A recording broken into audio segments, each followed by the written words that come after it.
नमस्कार दोस्तों, मैं अंकुर उपाध्याय स्वागत करता हूं आप सभी का एक बार फिर से अपनी नई वीडियो में। दोस्तों, जितने भी लोग भारतीय बाजार को लेकर आज परेशान थे या कह रहे थे कि भाई भारत का बाजार तो चलता ही नहीं है, दिक्कत में है, ये है वो है, एनडीए तो जीत रही है लेकिन बाजार गिर रहा है, आप एक बार ग्लोबल मार्केट्स को उठाकर देखो।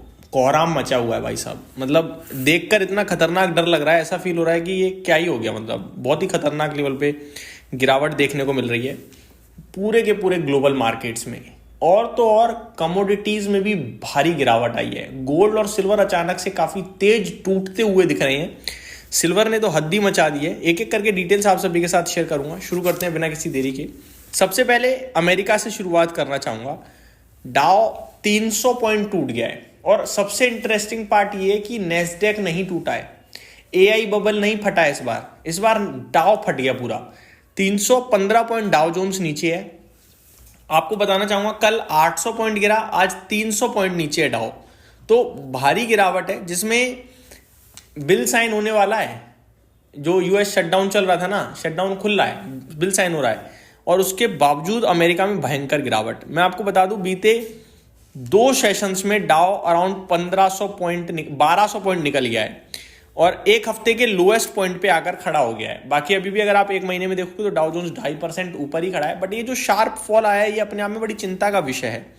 साथ ही साथ नेस्डेक इंडेक्स की बात करूं तो ये फ्लैट टू पॉजिटिव है, S&P 500 फ्लैट टू नेगेटिव है, रसल 2000 1/4% ऊपर है। लेकिन यूरोप के मार्केट्स में गिरावट है। फिट्सी 1% नीचे है, डेक्स में 0.65% की गिरावट है, कैक 0.8% डाउन है और एशिया का तो बहुत ही बुरा हाल था। आज मैंने दिन के दौरान डिस्कस भी किया था आप सभी के साथ। अगर आपको लग रहा है कि ये तो बहुत हो गई गिरावट तो एक बार सोना चांदी सुन लीजिए।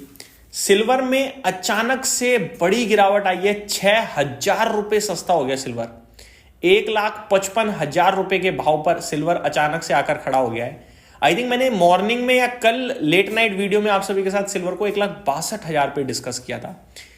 अभी इनफैक्ट एक 66 चला गया था सिल्वर, अभी एक 55 आ गया है अचानक से। तो मतलब 24 घंटे में ये सोना चांदी ऐसे कर रहे हैं जैसे कोई स्मॉल कैप कंपनी है।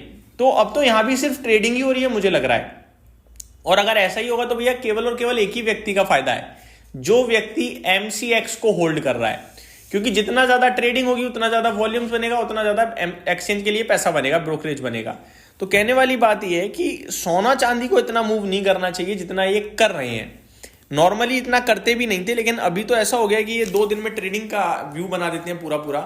साथ ही साथ अगर आप गोल्ड की बात करें तो गोल्ड में भी बड़ी गिरावट देखने को मिल रही है दोस्तों। गोल्ड में भी भयंकर फॉल देखने को मिला है। सिल्वर भी आपके लिए टूटता हुआ दिखा है। तो ये थोड़ा सा मेरे लिए एक सरप्राइजिंग है जो दिख रहा है। अब ये क्यों गिरा है इसके पीछे रीजन मेरे को नहीं समझ में आ रहा है। क्योंकि सब अभी तक एक ही बात चल रही थी कि फेड रेट कट कर रहा है तो गोल्ड और सिल्वर ऊपर जा रहे हैं। लेकिन अचानक से जो एक गिरावट आ गई है इसके पीछे क्या लॉजिक है, क्या रीजन है, नो वन नोज। बट इतना जरूर दिख रहा है कि अमेरिका के बाजार में भयंकर फॉल है, गोल्ड सिल्वर में भयंकर फॉल है, बिटकॉइन में भयंकर फॉल है। यानी कि जो चीज चल रही थी वो सब की सब टूट रही है।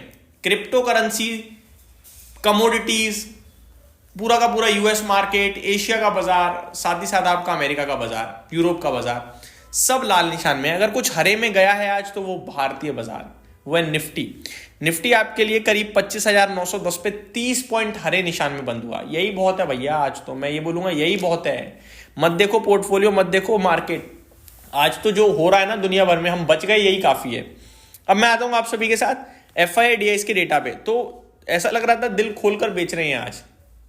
कैश मार्केट में FIIs ने 5,000 करोड़ का बेच दिया भाई साहब, करीब, छोटा मोटा नहीं बेचा है। लेकिन DIIs ने दिल खोलकर खरीदा भी है। मुकाबला डटकर हो रहा है भाई साहब। 8,461 करोड़ का DIIs ने खरीदा है। वहीं अगर मैं FIIs के स्टॉक फ्यूचर्स की बात करूं तो 316 करोड़ की बिकवाली और इंडेक्स फ्यूचर्स में 1873 करोड़ की बिकवाली, जिसमें से निफ्टी ही बेचा है सिर्फ 1830 करोड़ का और उसके बाद निफ्टी डे हाई पे बंद हो रहा है। तो ये तो ट्रैपिंग टाइप हो गई एक तरीके से पोजीशन, मेरे को तो लगता है। अब यहां से क्या दोस्तों, मेरा मानना यह है कि देखते हैं। बाकी आपके साथ संडे इवनिंग तो मैं लास्ट जब वीडियो होगी उसमें डिस्कस करूंगा मंडे के लिए लेवल्स। लेकिन अभी मेरे को ये लगता है कि 26,000 पार करना बहुत मुश्किल है। क्योंकि जैसा कि मैंने आप सभी को 3:30 बजे वाली वीडियो में बताया था कि कॉल राइटिंग 26,000 पे काफी हैवी है। वहीं पुट राइटिंग कहीं आसपास दिख नहीं रही है 25,800 से पहले, तो फिर मेरे को लग रहा है कि शायद ऊपर जाना मुश्किल होगा। और जिस हिसाब से ये America, Europe, Asia gold silver कर रहे हैं, ये और ज्यादा नेगेटिव है।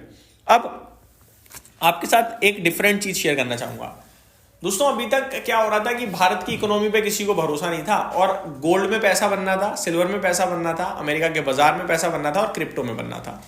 अभी किसी में पैसा नहीं बन रहा है, और अगर बन भी रहा है तो रिस्क बहुत हाई है। अब एकमात्र स्टेबल मार्केट केवल और केवल भारत रह गया है। ऐसे में हो सकता है FIIs का रुझान वापस से भारत की तरफ बढ़े, और ट्रस्ट में अगर ऐसा हो गया ना, आपको दिखेगा स्ट्रेंथ और दिखेगी ऐसी नेक्स्ट लेवल तेजी की, खुश हो जाओगे भाई साहब। जो 2 साल से परेशान है, 1.5 साल से, सबका पैसा बन जाएगा। अब मैं आप सभी के साथ बात करता हूं स्टॉक स्पेसिफिक एक्शन भरपूर देखने को मिलेगा। सबसे पहले बताना चाहूंगा, काफी सारे नंबर्स आ चुके हैं, काफी सारे नंबर्स आ रहे हैं। सीक्वेंट साइंटिफिक के नंबर्स आए हैं, नंबर्स अच्छे पोस्ट करे हैं कंपनी ने। मुनाफा बहुत ही तगड़ा हो गया, 2.5 करोड़ से सीधे 14.5 करोड़ पे मुनाफा आया है। रेवेन्यू 370 करोड़ से 420 करोड़ पे आया है। मार्जिन 10% से 13% हो गए हैं। कामकाजी मुनाफा 39 करोड़ से 57.7 करोड़ पे आ गया है, तो बहुत ही तगड़े नंबर्स हैं। SKF इंडिया की बात करूं तो कंसोलिडेटेड नेट प्रॉफिट 94.2 करोड़ से 105 करोड़ पे आया है। रेवेन्यू 1240 करोड़ से 1300 करोड़ है। मार्जिन में इंप्रूवमेंट है 9.95% से 12.66%। एबिटा 124 करोड़ के सामने 166 करोड़ है, तो नंबर्स इसके भी अच्छे ही दिख रहे हैं। बाकी बहुत सारे नंबर्स आए हैं। मैक्स हेल्थ केयर के रिजल्ट्स आए हैं। मैक्स हेल्थ केयर के नंबर्स भी दोस्तों अच्छे ही दिख रहे हैं, कोई दिक्कत नहीं दिख रही है। वैसे भी सारे हॉस्पिटल सेक्टर ने पूरी डिफरेंट हो जाती है कैटेगरी। हॉस्पिटल क्षेत्र ने अच्छा काम करा है दोस्तों, बट रिएक्शन नहीं अच्छा आ रहा है अच्छे नतीजों के बाद। हमने 40s का भी देखा, क्योंकि ऑलरेडी बहुत चले हुए हैं। बट ओवरऑल मैं यही बोलूंगा कि बहुत ही इंपॉर्टेंट समय में हम इस समय प्रवेश कर रहे हैं। अभी तक हमें पता था खराब कर रहा है, अब क्या है, हम अच्छा कर रहे हैं, लेकिन दुनिया भर से हमें इतनी ज्यादा डराया जा रहा है, इतना ज्यादा नेगेटिव दिखाया जा रहा है कि हमें बेचने पे मजबूर किया जाएगा। मैं आपसे बोलूंगा कि ये समय आप निकाल दो, आप अपनी अर्निंग्स पे फोकस करो, इंडियन इकोनॉमी पे फोकस करो। 25 साल के लो पॉइंट पे इन्फ्लेशन है, GST रिफॉर्म है, इलेक्शन में आपका एनडीए रिकॉर्ड तोड़ जीत दिखा रही है। क्वार्टरली नंबर्स देखो, ना जाने कितनी कंपनीज का मुनाफा 2-2 गुना हो गया है। Q3 के लिए और बुलिश है लोग, और Q4 में तो रिकॉर्ड ही टूट सकते हैं, ये अनुमान है। तो मेरे को लगता है यहां से अगले 6 महीने अगर झेल गए तो अगले 1 साल मजा आने वाला है। बाकी आपकी मर्जी भाई साहब। यही मेरी तरफ से डेटा था, डिटेल्स थी। उम्मीद करता हूँ वीडियो पसंद आई होगी। Thank you so much for watching this video. Good night guys.